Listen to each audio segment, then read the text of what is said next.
Bagaimana hukum menyentuh bulu kemaluan ketika punya wudhu? Apakah wajib wudhu lagi? Baik, mudah-mudahan akan bermanfaat yang akan saya bahas ini. Saya baca di kitab Fathul Mu'in.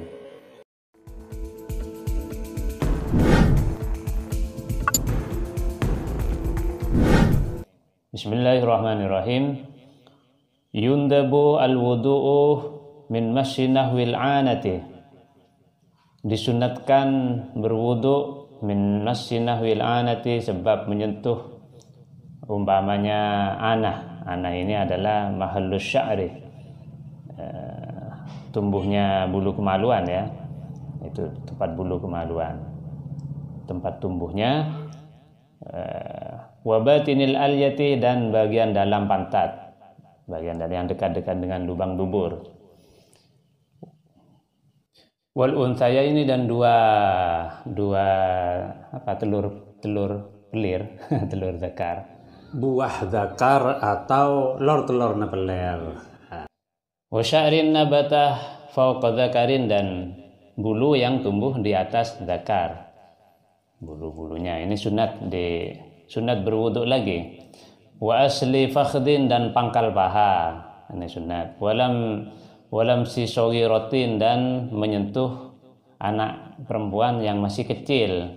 Wa amradah, dan amrad. Amrad ini laki-laki tampan yang biasanya disukai juga. Amrad, kalau bahasa pondok biasanya baca miril atau muya ya. Wa abros, dan orang yang dikena penyakit lepra. Wa yahudi, dan menyentuh orang Yahudi. Wa min nahwi fasdin, dan juga disunatkan karena berfasdu, afasdu. Wa nadrin bisyahwatin, melihat dengan syahwat. Melihat dengan syahwat, apapun yang dilihat. Melihat donat misalnya, laki-laki misalnya bersyahwat ya sunat wudu. Melihat tiang listrik misalnya syahwat ya berwudu.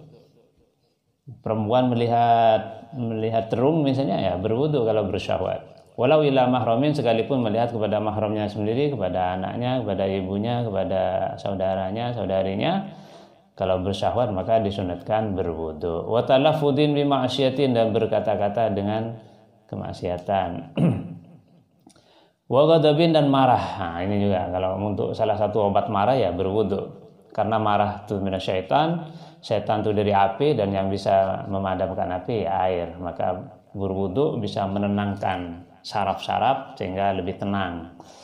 Itu diantara alasannya. Wa hamli mayyitin, dan membawa mayit, memikul mayit ke kuburan misalnya.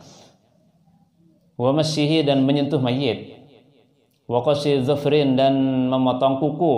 Setelah memotong kuku disunatkan berwudu lagi. Wa syaribin, dan memotong kumis.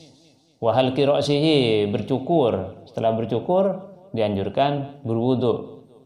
Nah, ini beberapa yang sebenarnya dalam selain di Fathul Mu'in ini, kitab-kitab yang ini menjelaskan banyak sekali hal-hal yang dianjurkan untuk berwudu.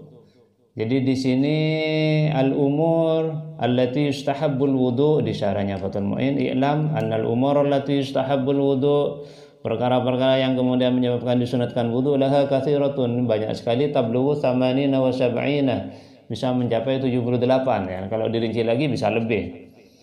Misalnya lagi mau baca Al-Qur'an, mendengarkan Al-Qur'an, membaca Al-Qur'an tidak menyentuh, itu tetap dianjurkan punya wudu.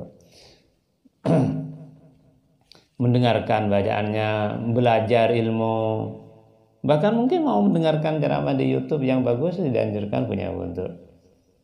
Masuk masjid, berzikir, wukuf di Arafah, sa'i, wukuf ya.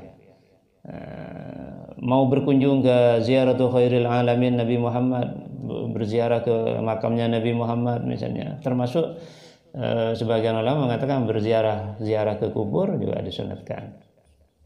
Berkhutbah selain khutbah Jumat, mau tidur, sedang dalam keadaan junub, mau makan, mau minum, mau tidur kalau junub, nah itu dianjurkan untuk berwudu.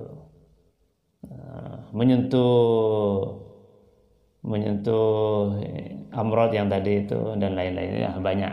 Tapi intinya setidaknya kita dapat informasi bahwa kalau cuma menyentuh bulu kemaluan itu tidak membatalkan wudhu, tapi hanya dianjurkan. Kalau bulu kemaluannya sendiri, kalau bulu kemaluan orang lain ya tidak batal tapi haram. Tidak membatalkan wudhu tapi haram. Nah itu jangan coba-coba menyentuh punya orang lain. Punya sendiri tidak apa-apa. Maksudnya tidak apa-apa tapi dianjurkan, disunatkan untuk berwudhu. Ya baik, ini beberapa informasi. Mudah-mudahan bermanfaat. Assalamualaikum warahmatullahi wabarakatuh.